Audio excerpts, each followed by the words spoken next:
Salmo número 51, verso número 2.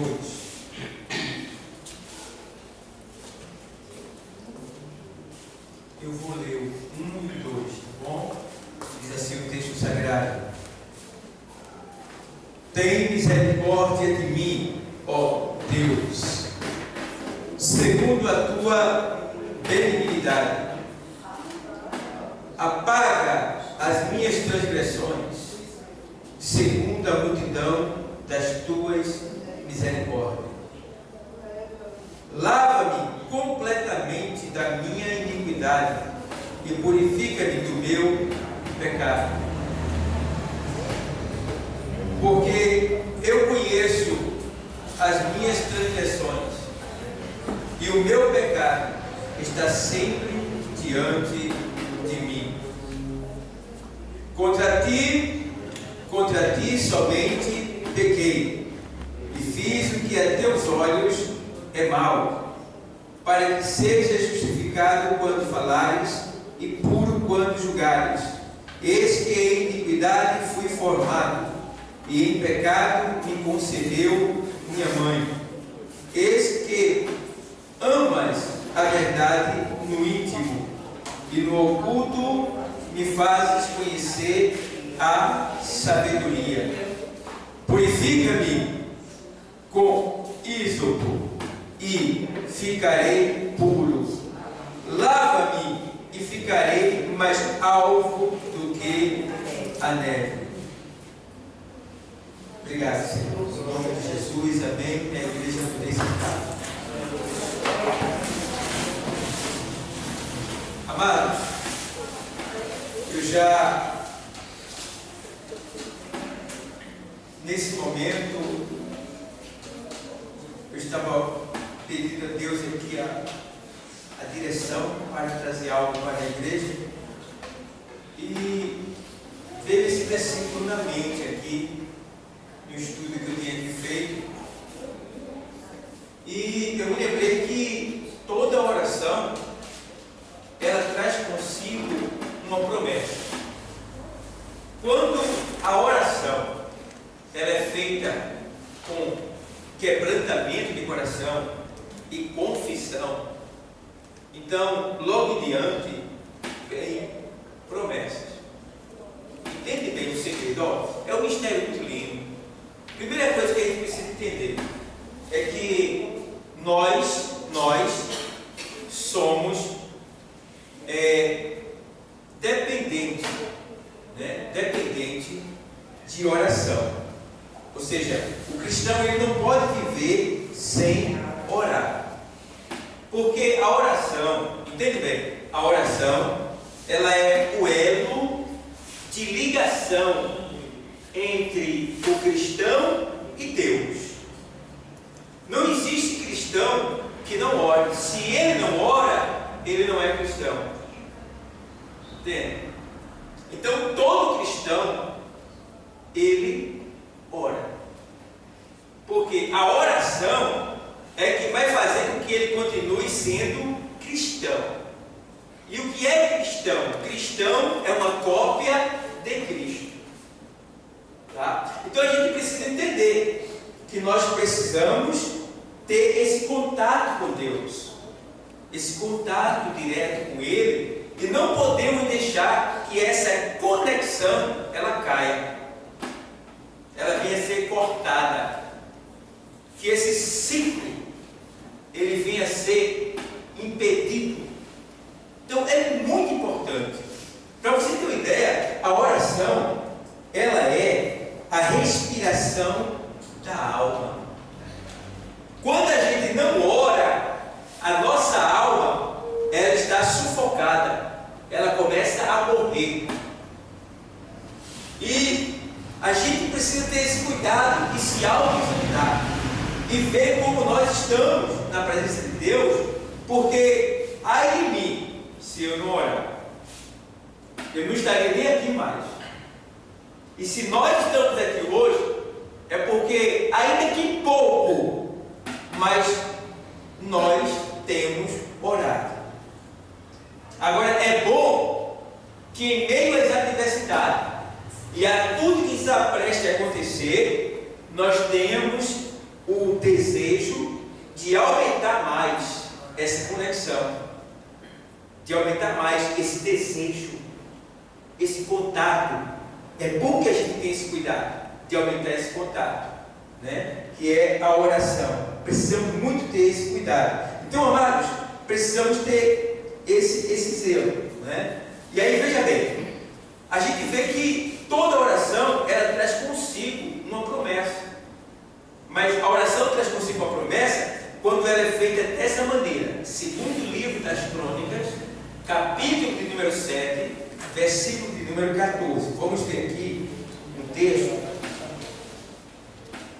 Segundo o livro das Crônicas, 7 e 14. Você vai ver que após uma oração, Deus, Ele dá uma promessa. Tá? Então, eu não sei o que você está precisando. Eu não sei qual é a sua necessidade. Mas de uma coisa eu sei, que eu e você precisamos de algo da parte de Deus. Tá? E muitas vezes a gente precisa de algo que só Deus pode nos dar. Então a gente precisa aumentar essa ligação, não por interesse naquilo que a gente deseja ter, mas sim por amor, né? Por satisfação, por agradecimento, por tudo aquilo que Ele tem feito por nós.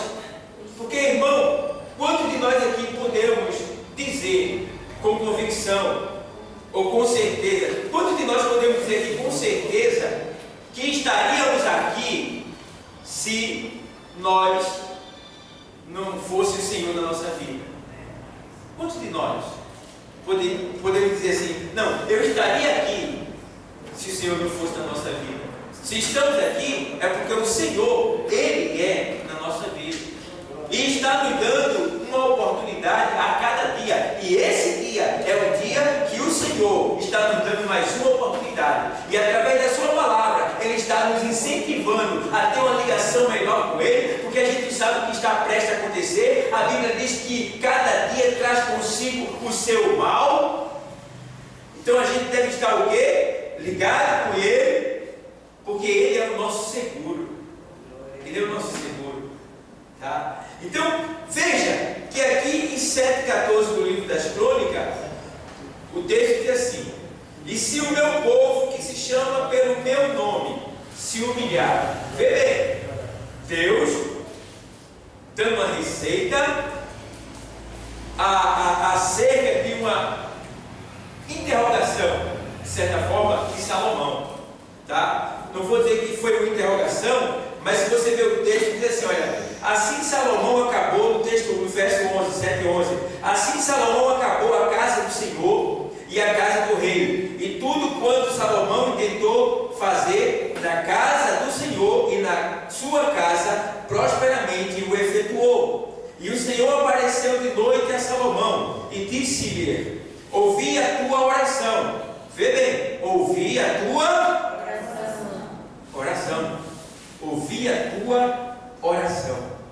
E escolhi para mim este lugar, para a casa de sacrifício.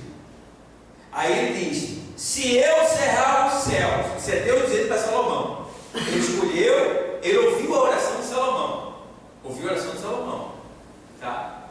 E na oração de Salomão, Salomão estava pedindo a Deus que naquele lugar que era o templo, toda oração que fosse feita, Deus ouvisse e atendesse.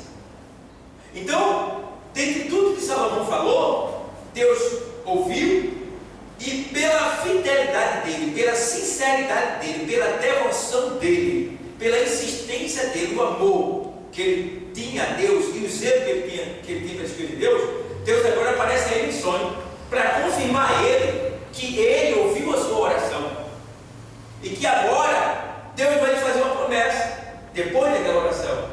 Tá? Então, o que é que Deus diz no verso 13? Se eu cerrar o céu quer dizer fechar. Se eu cerrar os céus e não houver chuva, veja o que Deus está dizendo, por amor à sua casa,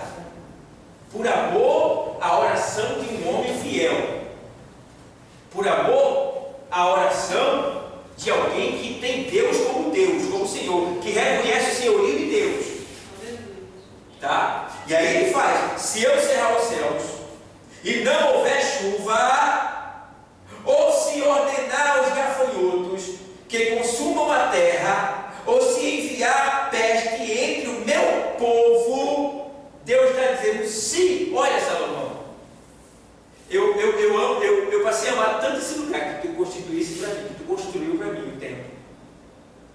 Eu vi a tua fidelidade, tu ser tão sincero, que por causa da tua oração, por causa da tua devoção, por causa do teu amor, do teu carinho, da tua crença, por causa da tua fidelidade, do teu zelo pelas minhas coisas, por causa disso, Salomão, eu vou te dizer uma coisa: se acontecer de eu Deus, fechar os céus e não deixar cair mais chuva na terra, se acontecer, Salomão, de eu Deus enviar a peste entre o meu povo, se acontecer, Salomão, de eu dar ordem para os gafanhotos, isso por causa do pecado do povo, para que consuma toda a lavoura, se eu fizer isso, Salomão, mas por amor à tua oração, ao pedido que tu me fizesse, e a esta casa que tu edificaste para mim, se alguém aqui nesse lugar,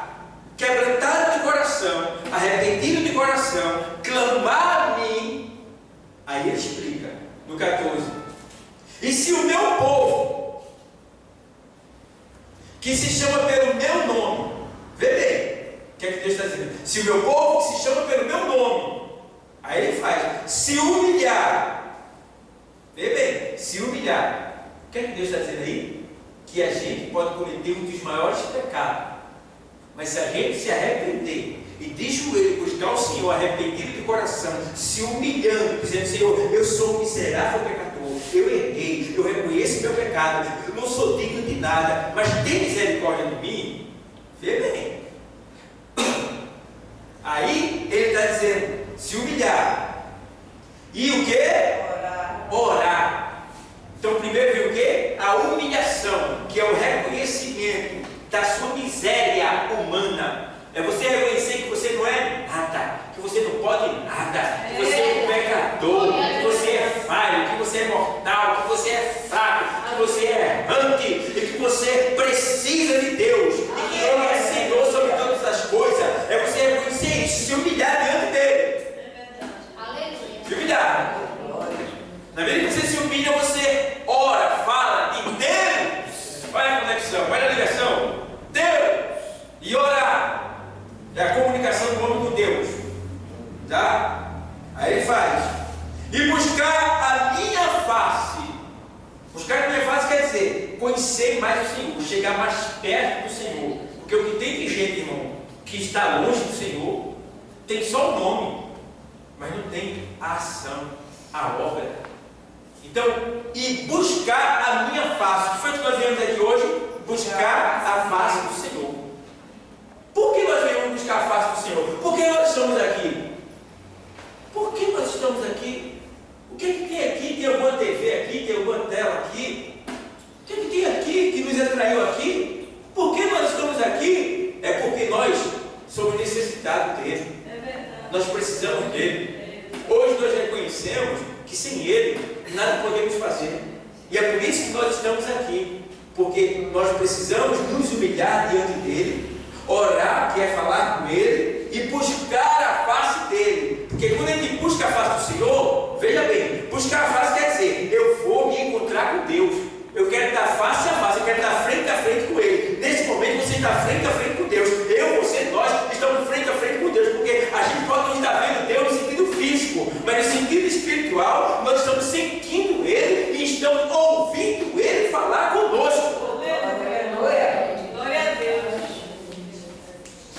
E aí ele diz: e orar, e buscar a minha face, e se converter dos seus maus caminhos. Eita, e se converter, que quer dizer voltar atrás das maldades que vive praticando, maus caminhos. Então, por qual caminho nós temos andado ultimamente? Qual o caminho que você tem trilhado? Saber, porém, que o caminho aqui não se refere só ao caminho físico,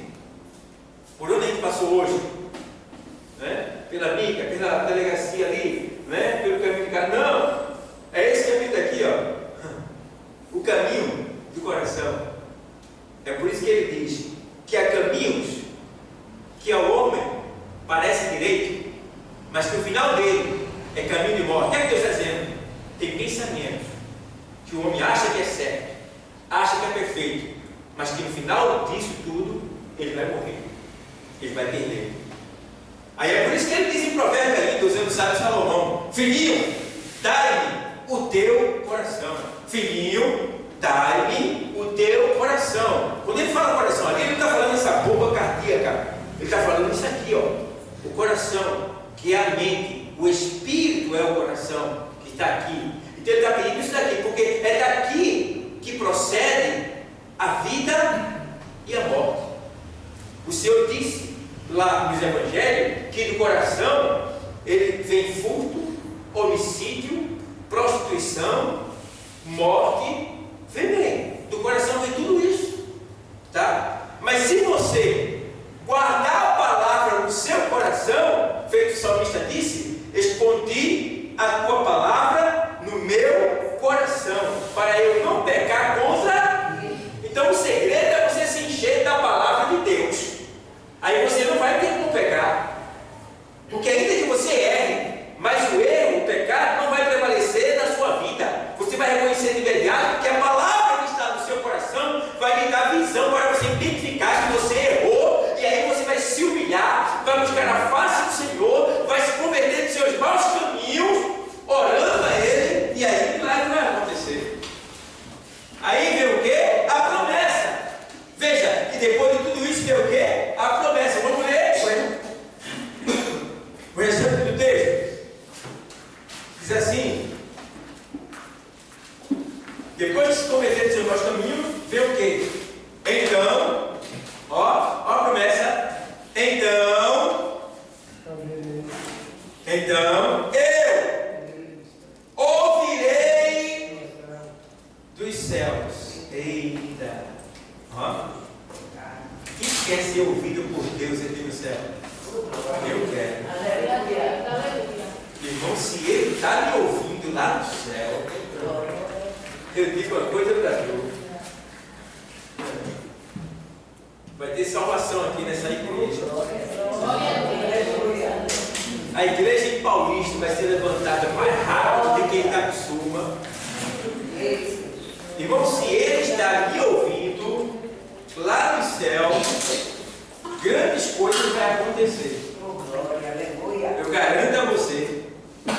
Então, amados, veja bem. Então eu ouvirei dos céus. Ei, dos quantos céus tem aí? Muitos céus. Está no plural. Eu ouvirei dos céus. A gente não vai morar só no céu, não. A gente vai viver nos céus. Imagina. Nós vamos morar nos céus. Agora imagine uma coisa: se a terra doente, a terra está doente, a terra está morrendo por causa do sangue derramado, por causa da violência, por causa do pecado, a terra está morrendo. Se a terra doente, ela é linda desse jeito, pensa na praia, pensa nas florestas, nas montanhas, nas plantações, pensa nos rios e cachoeiras que tem, pensa nas cidades lindas que tem na terra, pensa nas coisas mais lindas que tem, e a terra está morrendo, a terra está doente. Imagina. Agora, se a terra doente, morreu, é linda desse jeito, porque foi Deus quem fez, mas o homem que está matando o pecado, o homem que está matando ela, imagina os céus, que é perfeito, belo, sem pecado, sem pureza. Imagine, irmão, eu sei, que por mais que a gente imagine, a gente não vai conseguir chegar a uma definição de imaginação acerca daquilo que Deus tem feito para nós. Primeira coisa, porque lá no céu tudo é novo, nada se repete. Segundo ponto é que o próprio apóstolo Paulo, que foi levado ao paraíso, o terceiro céu, ele diz: olha, porque aquilo que o olho não viu, o ouvido nunca escutou, e nunca subiu ao coração do homem, o homem nunca imaginou, isto é o que Deus tem reservado, tem guardado para todo aquele que lhe serve, para todo aquele que lhe ama. Olha que coisa linda! Que coisa linda! Então, amados, veja que ele está dizendo: então eu ouvirei dos céus e perdoarei os seus pecados. Tem coisa melhor do que o pecado perdoado? É isso. Quando o pecado é perdoado, tem cura, tem libertação, as portas se abrem, a paz reina, a vitória é certa quando o pecado é perdoado. Lembra que 4 homens trouxe um paralítico para o Senhor quando ele estava pregando em uma sinagoga, em uma casa lá, né? E ele estava pregando e de repente ele ouve descer aquela cama pela parte do telhado e desce. E quando desce diante dele aquele homem paralítico, imóvel, né? Um paraplégico, não se movia de maneira nenhuma, totalmente independente. E aí o Senhor olha para aquele homem e diz assim: perdoados que são os teus pecados. Por que o Senhor não disse logo: levante e ande? Porque enquanto os pecados não forem perdoados, a cura não acontece. Enquanto os pecados não forem perdoados, o milagre não acontece. Enquanto o pecado não forem perdoados, as portas não se abrem. Então é necessário primeiro vir o arrependimento, a humilhação, a oração, a busca, e aí sim vem a promessa. Tá? E quando a promessa de Deus é proferida, é proclamada, ela acontece. Porque ele não fala para não cumprir. Tudo que ele fala, ele cumpre. Então, ele diz: perdoar são dos pecados, ficaram furiosos, porque ele perdoou os pecados. E ele é Deus para perdoar o pecado? Quem é ele? Aí ele diz: para que saibas que o Filho do Homem tem poder para perdoar pecado. Né? Eu digo para este homem: levanta e anda. Levanta, toma o teu leito e vai para a tua casa. Em outro texto, o evangelista também diz assim: olha, o que é mais fácil dizer para este homem? Perdoados que são teus pecados, ou dizer para ele: levanta e anda? Mais fácil é dizer: perdoados que são teus pecados, porque ninguém está vendo se os pecados foram perdoados mesmo. Mas Jesus, ele só faz a obra completa. Para provar que os pecados foram perdoados, ele disse: perdoados que são teus pecados. E o segundo ponto, ele disse: agora levanta e anda. Levanta e anda. Que quer dizer que você está aqui hoje, se há arrependimento, pela tua busca, vem a promessa. E depois que a promessa é feita, pode aguardar que Deus vai concluir aquilo que ele começou.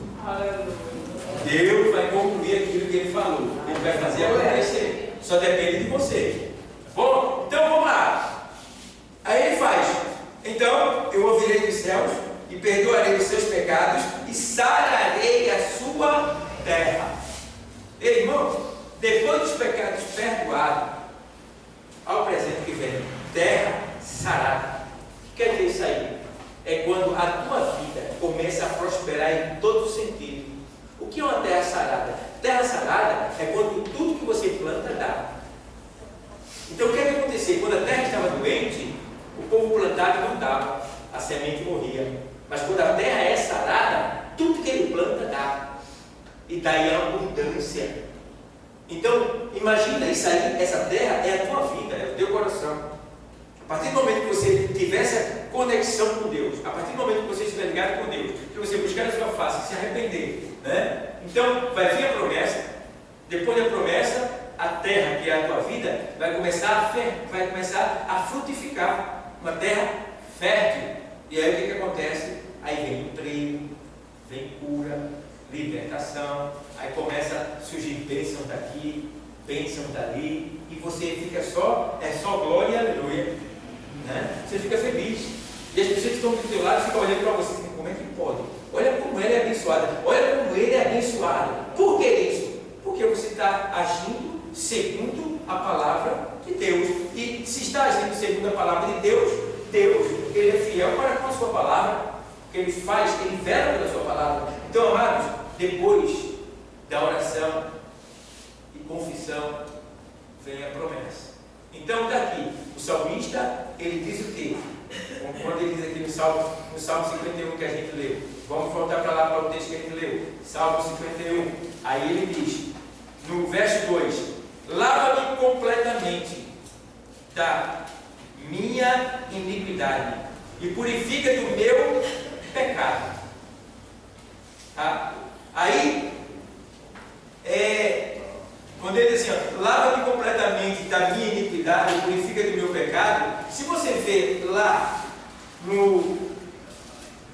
na primeira epístola do apóstolo João, capítulo de número 1, versículo de número 9, o texto diz assim, vou ler para você,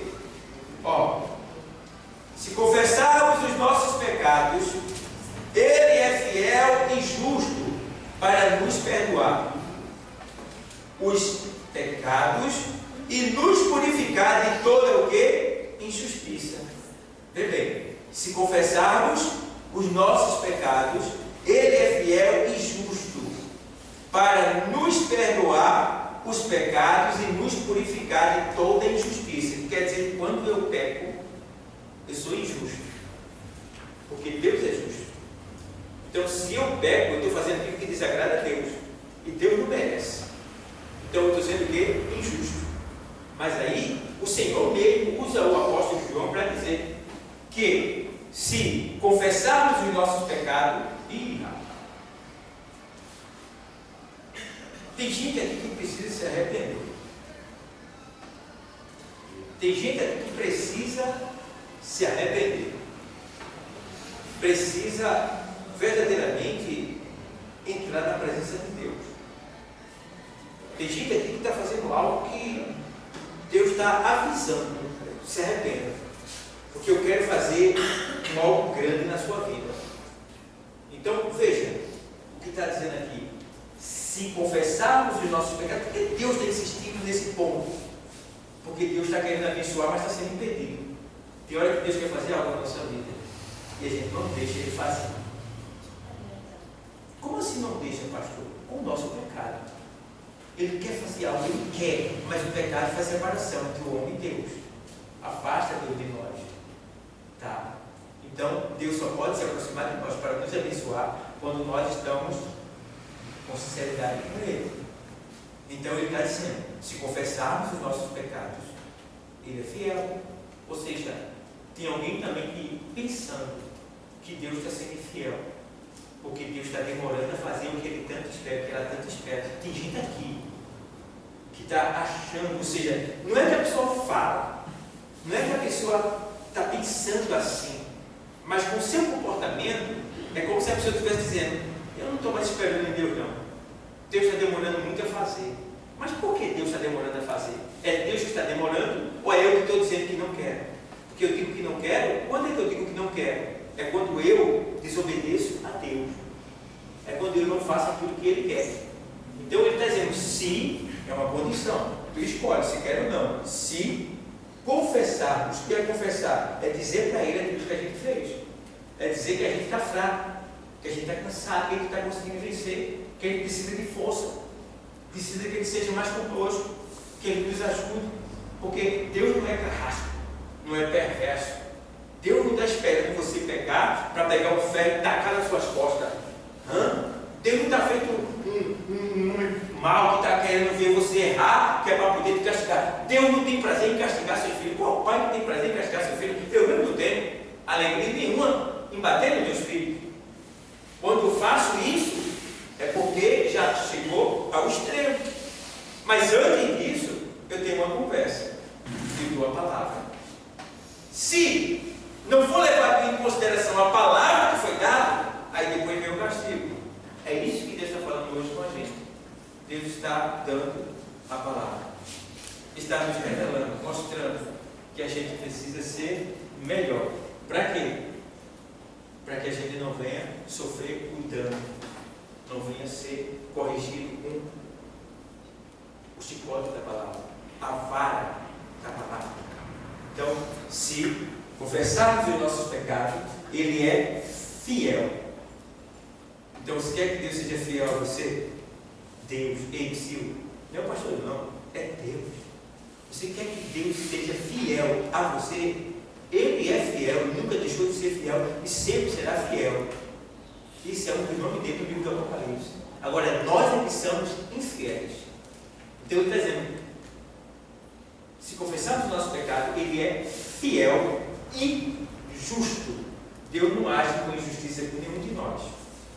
Às vezes a gente fica choramingando, fica na caverna, deixa de vir à igreja, deixa de orar, deixa de ler a palavra, deixa de fazer aquilo que é para fazer na obra, tá? Porque a gente queria algo, não recebeu, acha que Deus não está nos ouvindo, acha que Deus não vai mudar, acha que isso aqui é religião, que isso é história do pastor, e tanto faz, vou para a igreja porque não tem outro lugar para ir mesmo. Mas entenda uma coisa: o que impede de você ser abençoado é os pecados, é a injustiça, é a nossa maldade. Então nós precisamos melhorar, ser justo, para que a justiça dele venha sobre nós. Então a promessa vem depois da confissão. Veja que aqui está dizendo: se confessarmos, Ele é fiel e justo para nos perdoar o pecado e nos purificar de toda injustiça. Quando Ele perdoa o pecado e purifica você, meu irmão, o céu se abre e começa a derramar na tua vida.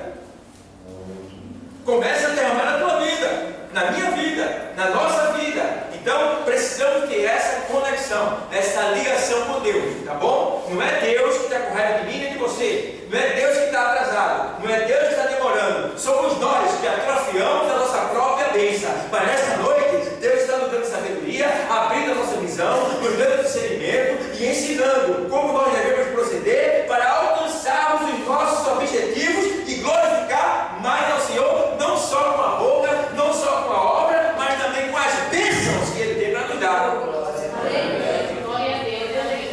É muita bênção, é muita coisa que Deus quer dar, irmão. Deus é riquíssimo. Deus é riquíssimo. Então, Ele não é pirangueiro, Ele não lança em rosto, Ele não dá por medida, não. Ele tem abundância, porque a Bíblia diz que Ele é fiel para nos dar muito mais, além do que nós imaginamos. Ele é fiel para nos dar muito mais além do que nós imaginamos. Muito mais. E eu tenho provado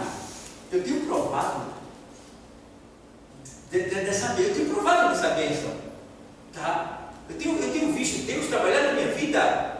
Meu Deus, eu não mereço isso. Eu achei que eu não ia conseguir chegar aqui, mas aí eu entendo que a palavra dele, ela deixa bem claro que Ele é fiel para nos abençoar de maneira tal que a gente nunca imaginou, tá? Então a gente precisa ter esse cuidado, igreja. Veja que agora no Salmo 86, pensa no Salmo 86, o que o salmista ainda diz aqui no Salmo 86, vamos para lá, Salmo 86, o texto sagrado diz assim no 17: mostra-me um sinal para bem, para que deixa eu ler aqui de novo. Mostra-me um sinal para bem, para que o vejam aqueles que me aborrecem e se confundam quando tu, Senhor, me ajudares e consolares. Olha aí, isso aqui é depois de quê? De uma oração. Davi implora ardentemente o socorro de Deus. dizendo: Senhor, mostra-me um sinal para bem. Para bem. Tá? O que é um sinal? 86, 17. O que é um sinal para bem? O que é um sinal aqui? Eu quero um sinal de Deus na minha vida. Para bem. Tá? Porque aí ele deixa bem claro: mostra-me um sinal para bem, para que o vejam aqueles que me o quê? Aborrecem. Você sabia que tem gente que tem inveja de você? Sabia que tem gente que tem raiva de você? Que não gosta de você? Que só esse teu jeito de crentinho incomoda ele? Incomoda ela? Sabia que tem gente, se pudesse, expulsava você de determinados locais? Quem sabe da escola, da vizinhança, do trabalho? Tem gente que não vai na tua cara, entende isso? Tu precisa aprender a lidar com isso aí, porque sabe que você está no caminho certo. E a gente chega até a entender que na verdade não é a pessoa, é o espírito que está na pessoa. Porque a Bíblia diz que o mundo nos odeia, e cada pessoa tem um espírito dentro de si. Então a gente precisa entender que o nosso comportamento, a nossa obediência, a nossa submissão, humilhação e devoção a Deus, irmão, faz com que a gente incomode as pessoas em nossa volta. Você não faz ideia de como você incomoda as pessoas, tá? Se você pudesse ver dentro delas, quando elas olham para você, eu não sei, mas vamos fazer o seguinte: quantas pessoas que não estão vendo a gente está olhando para aquela pessoa, aí está examinando aquela pessoa com nossos olhos? Tem muita gente durante o dia que você examina, que você olha de longe, tá? Não sabe você, que você também está sendo examinado, você está sendo olhado, observado pelas pessoas também. E quando elas olham para você, ela olha para o teu cabelo, ela olha para as tuas vestes, ela olha para o teu jeito de falar, tá? Ela olha para o teu jeito de se vestir, de andar, de conversar. Elas ficam observando, olhando, ao ponto de que quando você, não eu, alguns deles já que estão olhando há muito tempo, está te vigiando há um tempão, dizer: ei, irmão, pode dar, é pecado, viu? É pecado, viu? É ou não é? Porque estão te vigiando e tu nem sabe. Tu nem sabe. Estão te vigiando. Meu irmão, o senhor não é crente, né? A senhora não é crente, né? Estão te vigiando. Então, mostra-me o sinal, Senhor, para bem, para que aqueles que me aborrecem possam ver que tu és na minha vida. Quem quer um sinal para bem aqui? Eu quero. Um sinal para bem. Para que aqueles que me aborrecem, muitas vezes as pessoas que te aborrecem quer dizer que não te amam, não gostam de você. Para que aquelas pessoas que não gostam de você, que te aborrecem, elas possam ver a glória de Deus na tua vida. Isso é importante, né? Recentemente eu fui roubado, né? Roubaram o meu veículo, a minha moto, para fazer a obra. Ninguém falou para mim. Mas é claro que nas mentes surgiu a interrogação: o irmão só vive na igreja orando? O pastor, né? Teve um que disse assim: poxa, até o pastor levaram, foi? E eu cá comigo. Mas eu não sabia que aquilo ali era um sinal para bem. Por quê? Porque eu estava desejando comprar uma moto, trocar a minha, numa moto de segunda mão, mais novinho um pouquinho. Peguei uma mais novinha um pouquinho. Uma 2016, por aí, 17. Mas eu olhei para o dinheiro estava murcho. Eu disse: meu Deus, eu tenho que dar um tempinho mais, né? Para poder ver como é que vai acontecer aí, né? Não sabia que Deus estava trabalhando ao ponto de o ladrão passar e dizer: ei, vem cá, leva essa daí. Se eu tivesse visto, eu ia dizer: mas deixa minha moto aí, mas Deus deixou eu dormir lá. Quando eu me acordei, fui lá, fui eu com o capacete na mão, vou. Cheguei da seada, quando eu vou lá, aí eu nem olhei quando entrei. Olhei quando saí, quando eu vi o capacete na mão e a chave, quando eu vou olhar, poxa, cadê a moto? Aí a turma deu aí, até do pastor, o pastor escapou. Só que as coisas de quem é de Deus é diferente. Quem pensa que foi um mal, foi um bem. Foi um sinal. Parabéns. E aí Deus trabalhou de tal maneira que o seguro me pagou a metade de uma moto nova. Vai me pagar 10 mil reais. Né? Então veja. Aí eu vou lá e compro uma nova. E ela é tão nova que ela é 2023, nem chegou o ano 2023, né? Eu já peguei que vai sair em 2023, olha aí, novinha. Hã? E aí? Quem pensava que era um sinal para o mal, foi um sinal para o bem. E aqueles que me aborrecem, que ficaram bem, e que acharam bom, e que até interrogaram assim, não é pastor? Não é servo de Deus? Não entenderam que era Deus trabalhando. Leva esse lixo, que eu quero dar um novo ano no céu. Então é por aí, meu amigo.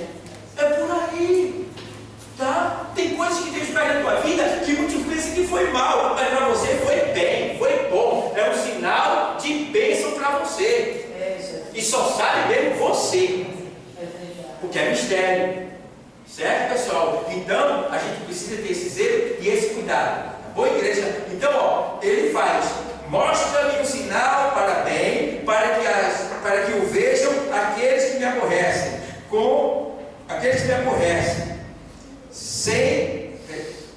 Para que vejam aqueles que me aborrecem e se confundam quando tu, Senhor, me ajudares e consolares. Vê, fica todo mundo confundido, né? Confundido, tá? E o irmão, eu falo assim, ei, irmão, já está com a nova, diga amém, já estou com a nova, já é nova, se confundiu tudinho, foi rápido. Para mim estava demorando, foi 2 meses de crédito, mas foi bênção. Chegou completo. Então, igreja, é isso que Deus está fazendo na nossa vida. Glória a Deus. Eu não sou diferente de vocês. Eu que estou ministrando essa palavra também estou enquadrado na mesma palavra que vocês estão. Não sou melhor que vocês em nada. Essa palavra que está saindo está falando comigo. Eu preciso colocar ela em prática. Eu preciso estar vigilante. Eu preciso estar atento. Não é só para vocês que estão indo, não. Está vindo para mim também. Nós temos que nos enquadrar nessa palavra para que assim os sinais e as bênçãos de Deus possam surgir na nossa vida. E isso vai acontecer quando nós formos mais fiel, quando a gente orar mais. O que é que você quer? O que é que você quer? Pode pedir, que não é Papai Noel aqui não. O bicho é sem vergonha. Ele não dá nada para ninguém. Mas o Deus que a gente serve, irmão, ele não é Papai Noel. Vê como o bicho papão é esperto. Ele pegou os 2 nomes de Deus e colocou num barrigudo com um sapo nas costas. Que dizem que dá um presente a todas as crianças numa noite só. E é tudo mentira. Porque ele botou Papai, Pai Celestial, Deus. E Noel, que a metade do nome é Emmanuel, quer dizer Deus conosco. Está entendendo? Vê como o bicho papão é. E está chegando agora o dito Natal, ou melhor dizendo, o satânico Natal. Que de Natal não tem nada, porque Natal quer dizer nascimento. Tá? E o Natal diz respeito ao nascimento de Cristo. Mas não esse Natal que tem aí. Logo ensinando para vocês. Isso não tem nada de Deus. É todo pagão, é todo satânico, não tem nada de Deus. Esse Natal não agrada a Deus, é só mentira que existe nele. Vai no shopping e procura o nome de Jesus para ver se tu acha. E se tu procurar muito no shopping Jesus, talvez tu vai encontrar lá debaixo de uma escadaria que tem lá, ele pega só um presépiozinho e coloca Jesusinho de barro deste tamanho, o bichinho.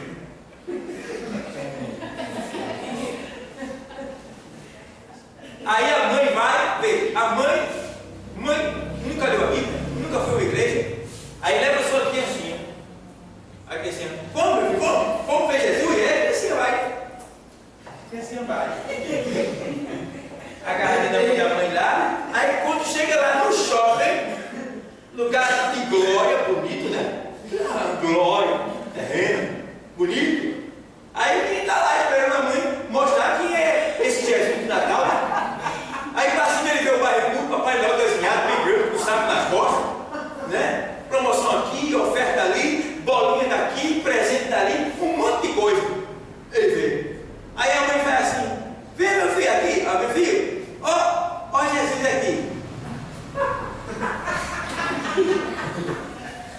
Aí o menino vai lá, o menininho, olha e vê Jesus lá de baixo.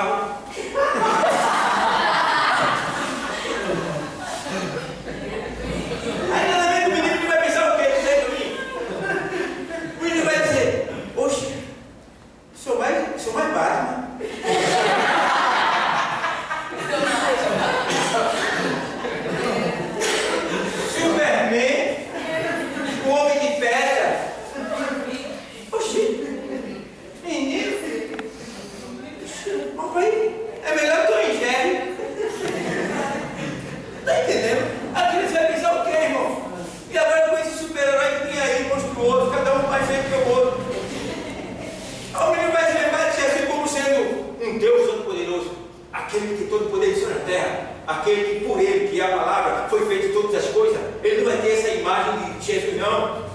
Quando falar de Jesus, ele vai ficar ali. Poxa.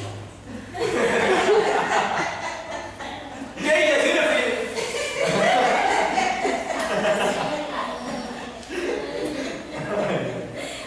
Por que você não crê, Jesus? Batman aqui, Superman aqui, melhor. E aí? Está entendendo? Totalmente satânico. Não tem nada de Deus. Mas se o crente falar, olha, já que o crente está falando, olha os religiosos, olha, é a verdade, é a Bíblia. Jesus não nasceu em dezembro porque em dezembro era inverno. E quando Jesus nasceu não era inverno, era verão. Os pastores estavam no campo, apareceu uma milícia de anjos no céu e disse, olha, a salvação da terra, né? Louvai ao Senhor e bendizei, porque hoje é chegada a vós a salvação. E aí os pastores saíram e foram ver aonde a criança tinha nascido e adoraram ele. Era verão, não estava chovendo, tá? E esse Natal é no inverno lá, é inverno lá. A data de Natal aqui é inverno lá. Como é que pode Jesus ter nascido no Natal que eles fazem aqui? Ele nasceu lá? Não nasceu. Jesus nasceu no verão. Certo, pessoal? Então, a gente precisa levar em consideração a palavra de Deus e falar a verdade. Não podemos deixar levar. E tem até gente, irmão, para você que são jovens, cuidado, para não apertar a mãe e o pai. Mãe, eu quero roupa de Natal. O meu sapato de Natal. Bom, rapaz, quando eu vendia roupa, eu chegava lá, coitada das mães. Vai, eu quero essa daqui, a bermuda de 200. Essa de 180, eu quero essa. Era cuidado que era apertado, tinha que comprar aquela bermuda cara de marca, Ciway, Ciclone. Eu vendia lá, eles compraram, meu Deus, eu me praga, eu quero vai aí, roupa de Natal, roupa de Ano Novo. A mulher eu quero pintar a casa com Natal, né? Pintar a casa com Ano Novo, né? Eu quero sofá novo, está chegando Ano Novo, quem é Ano Novo? Está chegando, me dá onde? Vai para onde? Te deu o quê? Quem é Natal? Tu conhece ele, já disse ele já te deu alguma coisa? É tudo idolatria.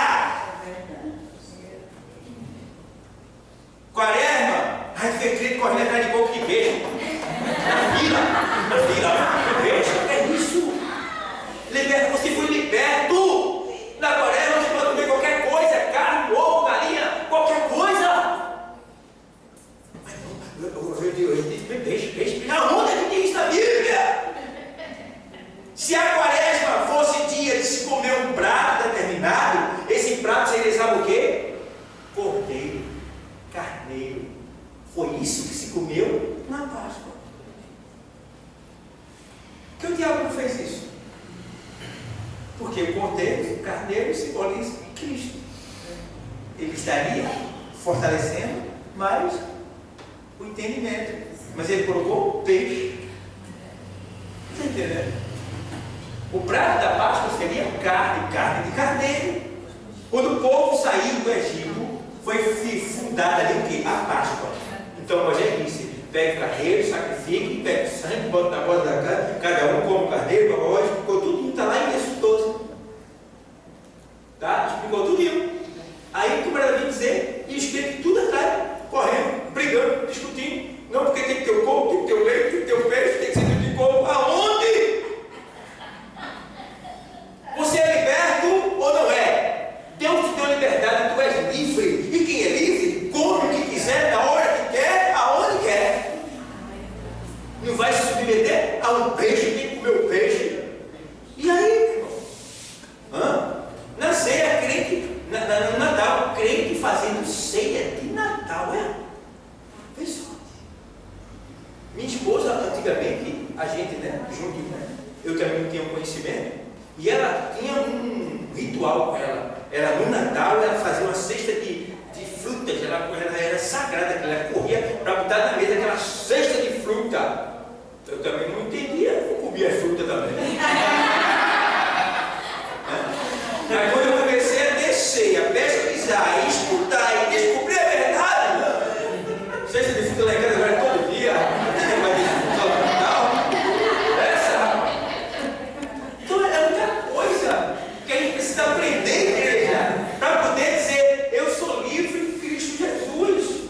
Entendeu?